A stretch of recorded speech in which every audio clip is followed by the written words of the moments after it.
Have you ever wondered how our lungs work and what laws govern their function? It's a marvel to consider. Just like the laws of physics that keep our planet in orbit, there are fundamental laws that dictate how our lungs operate, enabling us to breathe.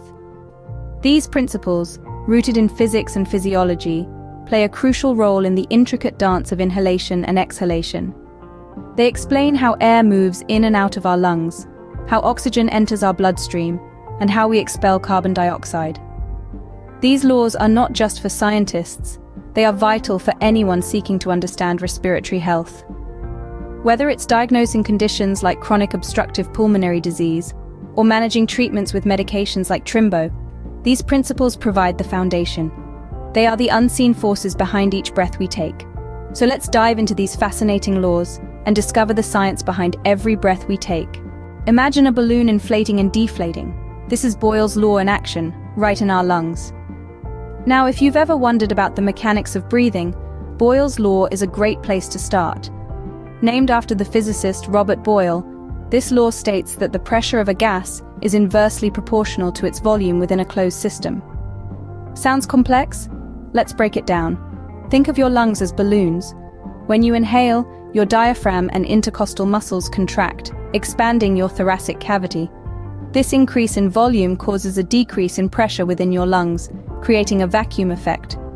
The pressure outside your body is now greater than the pressure inside your lungs, causing air to rush in. This is the process of inhalation. But what goes in must come out. When you exhale, your diaphragm and intercostal muscles relax, causing your thoracic cavity to decrease in volume. This decrease in volume leads to an increase in pressure within your lungs. Now, the pressure inside your lungs is greater than the pressure outside your body, causing air to be pushed out. This is the process of exhalation. What's fascinating is how our bodies intuitively apply this law every second of our lives. Boyle's law is the reason why we can fill our lungs with oxygen and expel carbon dioxide, a process so vital, it's quite literally the breath of life. But it isn't just about the act of breathing. Understanding Boyle's law has significant implications for respiratory health. It helps healthcare professionals comprehend the mechanics of breathing, which is crucial in diagnosing and treating various respiratory conditions. For instance, in conditions like COPD, where the elasticity of the lungs is compromised, Boyle's law helps us understand why patients struggle with exhalation. So, Boyle's law isn't merely a theory tucked away in physics textbooks. It's a fundamental principle that governs our very existence, shaping the way we breathe and live. So, Boyle's law essentially gives us the breath of life. Think about a fizzy drink. The bubbles you see are all thanks to Henry's law. This might seem like a strange connection, but it's a helpful way to understand this crucial principle of respiratory physiology. Henry's law is a fundamental concept in the world of gases. It states that the amount of gas that dissolves in a liquid is directly proportional to the partial pressure of that gas in the surrounding atmosphere, assuming the temperature remains constant. In simpler terms, more gas dissolves in a liquid when there's a higher concentration of that gas around it. Let's take our fizzy drink as an example. When it's sealed, the carbon dioxide gas is under high pressure, causing it to dissolve in the liquid. When you pop the cap, the pressure is released, and the dissolved gas escapes as those delightful bubbles. Now, how does this apply to our lungs and the process of breathing? Well, the same principle governs the gas exchange in our lungs. When we breathe in, the oxygen in the air we inhale dissolves in the blood within our lung capillaries. This happens because the concentration of oxygen is higher in the air within our lungs than in our blood. So following Henry's law, the oxygen naturally moves to balance out the discrepancy, dissolving into our blood. And what about the carbon dioxide, the waste product our bodies need to expel? The opposite process occurs. Carbon dioxide is more concentrated in our blood than in our lungs' air, so it moves out of the blood, ready to be exhaled. This constant exchange of gases, oxygen in, carbon dioxide out, is the essence of respiration. So every time you take a breath, remember it's not just a simple inhale and exhale. It's a complex dance of gases, moving in and out of your blood, all governed by the principles of Henry's law. Henry's law, then, is the reason our blood gets oxygenated. It's the unsung hero of our respiratory process, working every second to keep us alive and breathing. Fascinating, isn't it? Ever wonder why we breathe in oxygen and breathe out carbon dioxide? Dalton's law helps explain this. This law is named after John Dalton, a 19th century scientist who proposed that in a mixture of non-reacting gases, the total pressure exerted is equal to the sum of the partial pressures of individual gases. Now, let's picture our lungs as a bustling marketplace of gases. The air we breathe in is a mixture of gases, predominantly oxygen and nitrogen, with a dash of other gases like carbon dioxide. Each of these gases exerts a pressure known as its partial pressure, independent of the others. When they come together, like the stalls in a marketplace, they contribute to the overall atmospheric pressure. So, how does this relate to our breathing? Well, the oxygen we breathe in doesn't stay in our lungs. It diffuses across the thin walls of our alveoli into the bloodstream. This process is driven by the difference in partial pressures between the oxygen in the air we breathe and the oxygen in our blood.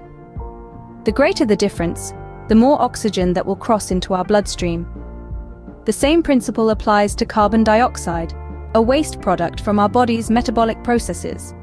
Carbon dioxide diffuses from our blood, where its partial pressure is higher, across the alveoli and into our lungs, ready to be exhaled. Understanding Dalton's law helps us assess respiratory efficiency.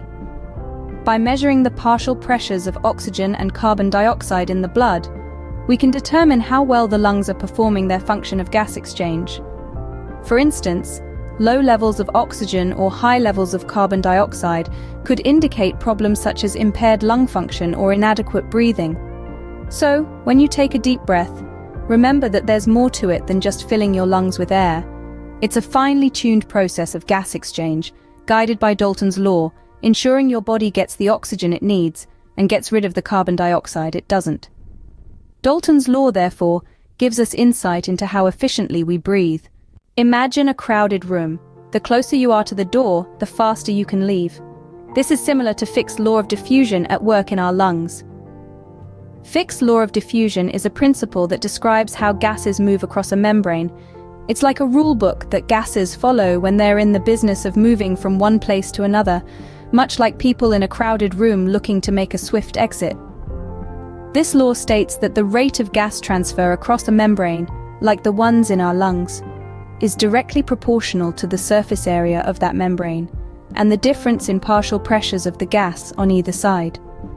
In simpler terms, it's easier for the gas to move when there's a larger surface area and a bigger difference in pressure between the two sides of the membrane. Now, picture the alveoli, those tiny air sacs in our lungs where gas exchange happens. Their walls are incredibly thin, and they have a large combined surface area, about the size of a tennis court. This is the perfect setup for gas transfer according to Fick's law.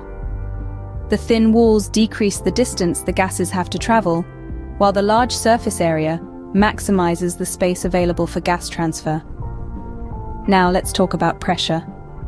You see, gases are like people in a crowded room.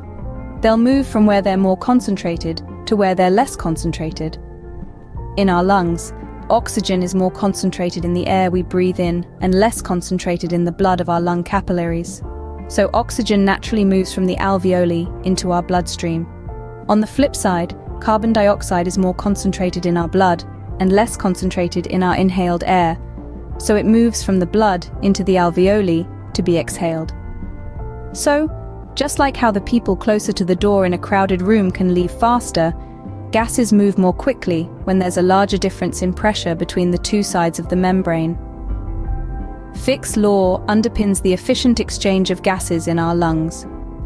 And understanding this law is key to grasping how our amazing lungs work to keep us breathing every single day. Picture a droplet of water. The surface tension keeps it intact. This is akin to the Law of LaPlace in our lungs. This law pertains to the surface tension in the alveoli, the tiny sacs in our lungs where gas exchange occurs.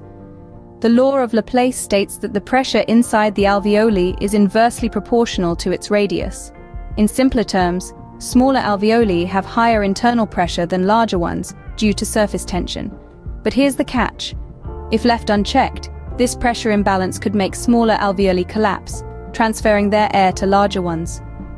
This is where surfactant, a substance produced in our lungs, plays a crucial role. It lowers the surface tension, preventing the alveoli from collapsing and ensuring efficient gas exchange. This law is particularly important in understanding conditions like respiratory distress syndrome. In this syndrome, decreased surfactant production makes breathing difficult as the alveoli are more prone to collapse. The law of LaPlace, thus, is essential to maintaining the structure and function of our alveoli.